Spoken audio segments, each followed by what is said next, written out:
Alhamdulillahilladzi arsala rasulahu bil huda wa dinil haq liyudhhirahu 'ala dini kullih wa kafa billahi shahida wa asyhadu an la ilaha illallah wahdahu la syarikalah wa asyhadu anna muhammadan abduhu wa rasuluh.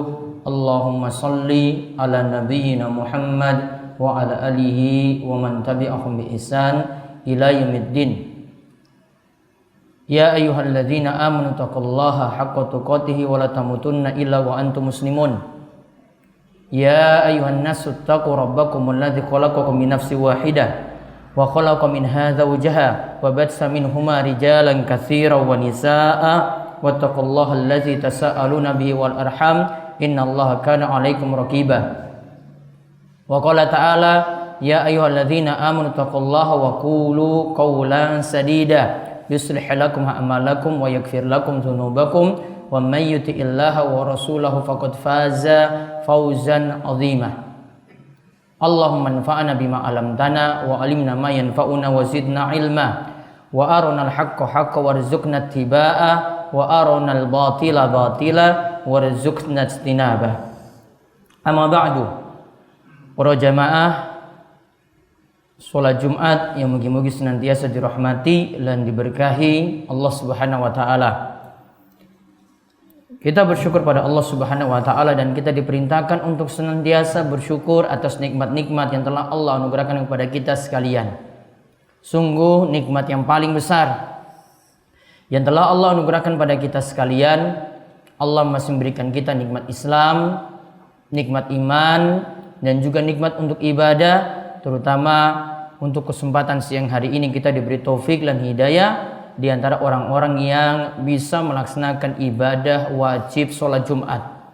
Mungkin nikmat-nikmat yang ada selain nikmat tadi, yaitu nikmat sehat, nikmat umur panjang, nikmat waktu senggang, nikmat terus bersama dengan keluarga dan juga orang-orang yang tercinta yang terdekat dengan kita. Mungkin ini tetap Allah Subhanahu wa taala langgengkan dan kita semakin bersyukur juga pada Allah dengan senantiasa menambah ketakwaan kita pada Allah. Shalawat dan salam semoga tercurah pada junjungan kita Nabi besar Nabi Agung Muhammad sallallahu alaihi wasallam, pada para sahabat, pada para tabi'in, pada tabi'ut tabi'in serta para ulama dan setiap orang yang mengikuti para salaf dengan baik hingga akhir zaman.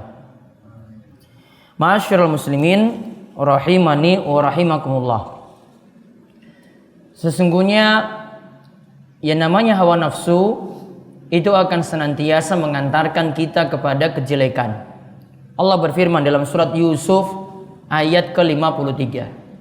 Innan nafsa la ammaratun bisu illa ma rahima rabbi inna rabbi ghafurur rahim.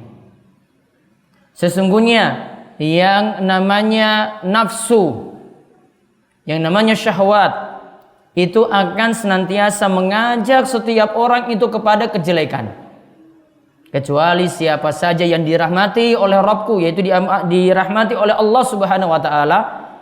Inna rabbi ghafurur rahim, sesungguhnya Allah Maha Pengampun lagi Maha Penyayang. Ma'asyiral muslimin jamaah salat Jumat yang mugi-mugi senantiasa dirahmati oleh Allah Subhanahu wa taala. Surat Yusuf ayat 53 ini sebenarnya sebelumnya menceritakan tentang Nabi Yusuf alaihissalam yang ingin diajak selingkuh oleh permaisuri raja, yaitu permaisuri raja Mesir yang sangat-sangat cantik, dan kita tahu istri raja di sini adalah berarti orang yang kaya. Maka kita lihat di sini dia ingin selingkuh dengan seorang nabi yang sangat-sangat tampan, yaitu Nabi Yusuf alaihissalam.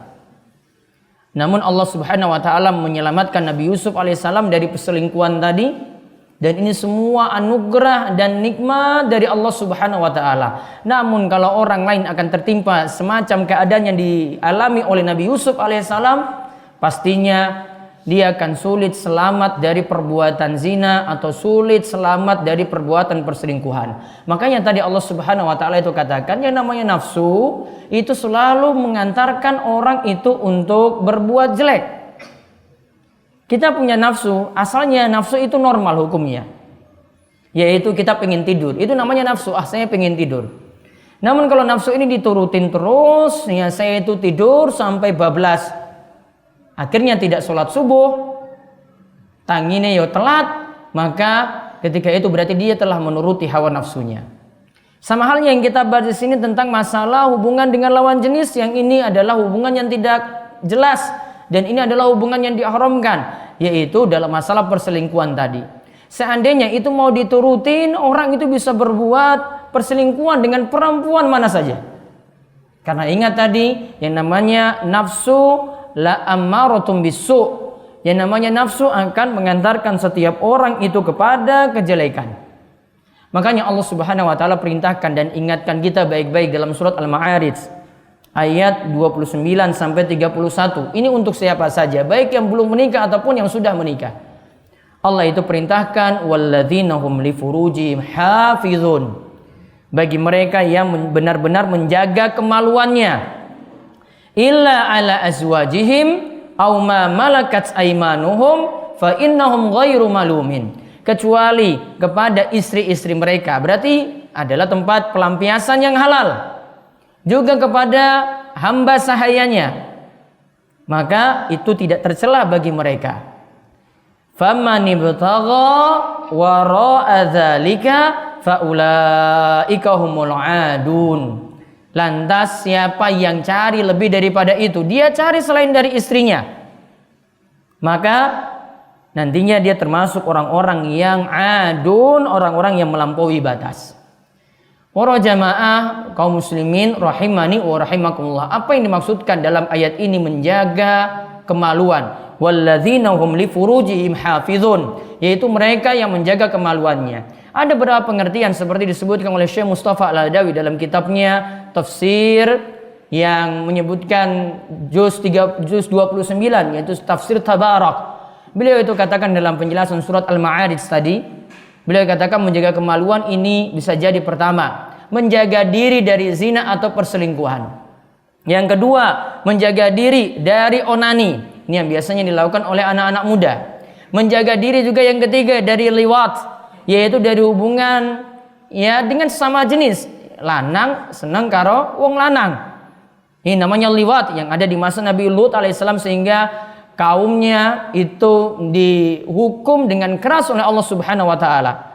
Lalu juga yang dimaksudkan di sini adalah tidak mencampuri istri ketika istri itu lagi datang bulan. Ini termasuk juga menjaga kemaluan. Termasuk juga tidak memandang kemaluan orang lain atau tidak menyentuh-nyentuh kemaluan yang tidak halal baginya. Ini yang dimaksudkan menjaga kemaluan. Maka perintah tadi berarti di antara maksudnya itu adalah kita diperintahkan untuk waspada, jangan sampai terjerumus dalam perzinahan. Dan Nabi SAW telah mewanti-wanti dalam hadis riwayat Muslim dari sahabat Abu Hurairah. Nabi SAW itu mengatakan, kutiba ala ibni Adam nasibuhu minaz zina. Setiap anggota anak Adam, anggota tubuhnya itu ada bagian dari zina. Mudrikun dzalika la mahalata.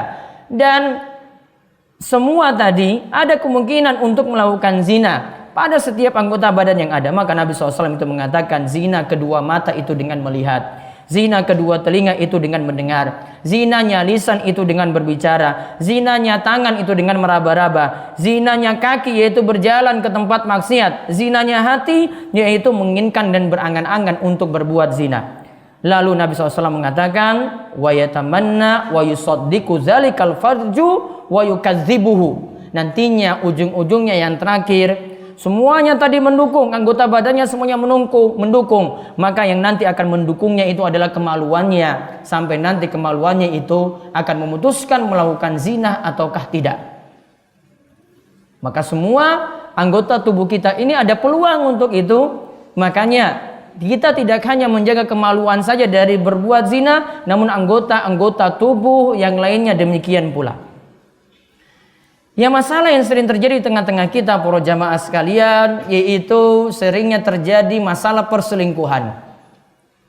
Bahkan dengan tetangga dekat, bahkan dengan orang yang sering ketemu, atau mungkin dia sama-sama nyanyi bareng, sama-sama manggung bareng, dan itu bukan suami istri yang sah. Yang satu sudah punya istri, yang lain yang wanita juga sudah punya suami, bahkan sudah punya anak. Maka perselingkuhan ini sering kita lihat itu terjadi. Apa sebab-sebabnya? Di antara sebab-sebabnya yang pertama, laki-laki kurang menundukkan pandangan, tidak jaga pandangan. Apalagi melihat ada perempuan yang lebih ayu, lebih cantik daripada istrinya, dia selalu membanding-bandingkan. Apalagi ditambah lagi perempuan yang lain itu memberikan perhatian. Yang kedua, kalau pada wanita terjadi perselingkuhan itu dikarenakan masalah kenyamanan emosional. Ada yang menemani dia untuk ngobrol, ada yang mau layani dia untuk chatting kalau untuk zaman ini, ada yang mau terima curhatnya lewat telepon, ada yang mau terima curhatnya lewat SMS. Maka dia lihat, ada laki-laki yang lain yang lebih daripada suami saya, dia lebih perhatian daripada suami saya. Maka biasa wanita semacam ini akan menjawab ketika ditegur oleh suaminya, dia akan jawab, wah ini kan cuma curhat biasa saja, wah ini teman biasa. Juga sebab yang lainnya, istri tidak menjaga diri ketika keluar rumah, tidak nutup aurat. Bebas bergaulnya ketika di luar rumah. Dengan lanang, mau bersentuhan, mau duduk bareng, mau foto bareng, mau selfie bareng, bebas. Juga suami kadang merasa kurang dengan pelayanan istri di rumah dan dia dapat wanita lain dan itu memberikan pelayanan yang istimewa. Juga ingin mendapatkan kesenangan yang sifatnya sementara dan sesaat. Saya ingin nyoba saja. Kemudian ada lagi karena masalah lingkungan. Lingkungan masyarakatnya rusak. Kemarin tetangga sebelahnya itu selingkuh, akhirnya tertular lagi pada tetangga yang lainnya. Dulu ya dusun yang di sebelah itu selingkuh, akhirnya tertular lagi pada dusunnya sendiri. Karena melihat ini kayaknya permasalahan ini tidak menimbulkan masalah besar. Hubungan seperti ini tidak menimbulkan masalah besar. Juga ada yang ingin sekedar berfoya-foya, ada yang bergaulnya itu bebas dengan lawan jenis seperti tadi disebutkan, ada juga yang karena CLBK, teman lama ketemu kembali, mantannya dulu ketemu kembali, pacar lamanya itu ketemu kembali, akhirnya cinta lama bersemi kembali, dan berbagai macam faktor yang lainnya yang membuat perselingkuhan itu mudah terjadi. Lalu kiatnya bagaimana agar masalah ini bisa diselesaikan? Yang pertama, tentu solusi yang paling manjur adalah dekat dengan Allah dengan mempelajari agama. Duduk dalam majelis ilmu, ngaji, dekat dengan Allah, kaji Quran, kaji hadis. Belajar kalih ustadz, belajar kalih kiai agar mendapatkan ilmu sehingga punya rasa takut pada Allah. Dia mau berbuat seperti ini, aku wes ngaji, wes paham. Ini enggak boleh. Yang kedua, dekat dengan orang soleh. Kalau laki-laki dekat dengan bapak-bapak yang soleh, kalau perempuan itu dekat dengan ibu-ibu yang solehah. Karena Nabi SAW mengatakan, Al-mar'u ala dini khalilihi falyanzur ila may yukhallil. Seseorang itu akan tergantung dengan agama teman dekatnya. Maka perhatikan siapa yang jadi teman dekat kalian. Kemudian yang ketiga, suami istri itu hendaklah memahami kewajiban masing-masing. Suami wajib beri nafkah, wajib beri perhatian, wajib beri pendidikan kepada istri dan anak-anaknya. Sedangkan istri wajib taat pada suami, enggak banyak membantah apapun itu manut selama itu adalah perkara yang mubah. Tidak ngeyel-ngeyelan pada suami dan selalu nerima apapun penghasilan yang diperoleh oleh suami. Maka dia tidak akan pernah membanding-bandingkan dengan laki-laki lain. Kemudian yang keempat, rajin menundukkan pandangan. Yang kelima, berhati-hati dengan bergaul. Kalau kita bergaul dengan lawan jenis, bergaul itu tidak begitu saja bebas, tidak begitu saja kita chattingan, tidak begitu saja kita itu ngobrol, tidak begitu saja kita itu bertemu, berdua-duaan, berboncengan, menyendiri di tempat-tempat gelap. Tidak, ada aturan pergaulan lanang wedok, ada aturan untuk bergaul laki-laki dan perempuan yang mesti ditaati agar hal-hal yang tidak diinginkan seperti perzinaan, seperti perselingkuhan tadi itu agar tidak terjadi, maka manutlah, patulah pada aturan agama Islam. Aku qouli hadza wa astaghfirullah li wa lakum wa lisa'il muslimin innahu was-sami'ul alim.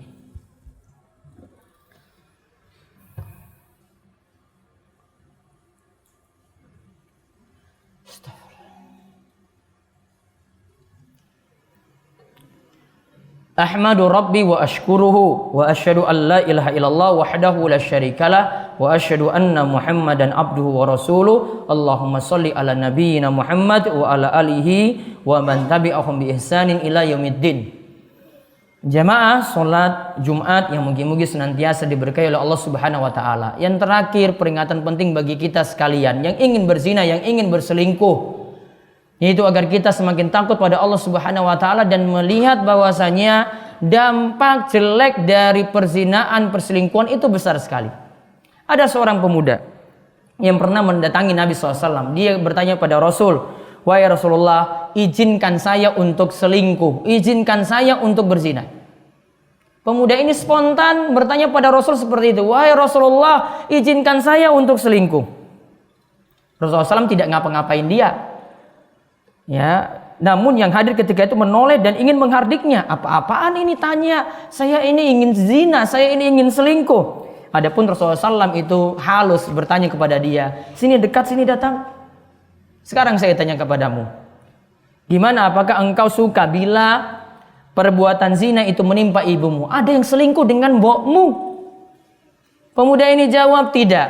Sungguh demi Allah tidak, aku tidak izinkan." Maka demikian pula kalau ada ibu orang lain, mereka tidak suka kalau ibunya itu diselingkuhi.